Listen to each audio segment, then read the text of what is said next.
Friends, welcome to ইনফোটেনমেন্টে সকলকে স্বাগত জানাই। WBSSC গ্রুপ সি ও ডি এর রেজাল্ট সম্পর্কিত এবং 9-10 যে ভেরিফিকেশান চলছিল তা সম্পর্কিত একটা নতুন আপডেট রয়েছে।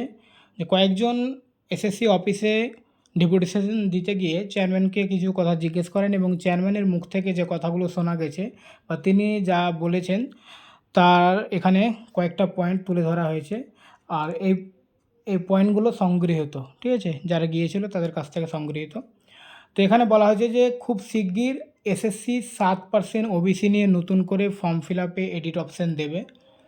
আর পুজোর পর নভেম্বরের দ্বিতীয় সপ্তাহ নাগাদ নতুন প্যানেল পাবলিশ হবে এবং যাদের কাউন্সিলিং হয়ে গেছে তাদের আর পুনরায় কাউন্সিলিংয়ের প্রয়োজন হবে না।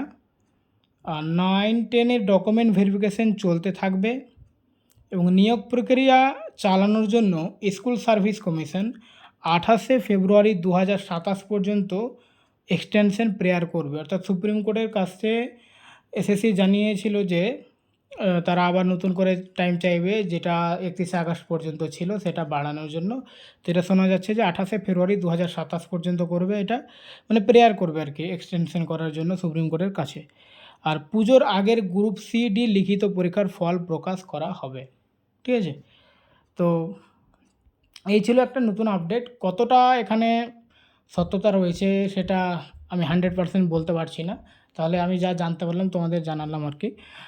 আর তবে সম্ভবত আজকে কিন্তু WBPRB যে নোটিশ দিয়েছে একটা 7% সংক্রান্ত, মানে WBPRB অর্থাৎ পুলিশ রিক্রুটমেন্ট বোর্ড কিন্তু 7% ধরে নিয়োগ করছে, অর্থাৎ সব বোর্ডই কিন্তু 7% ধরেই করবে, ঠিক আছে।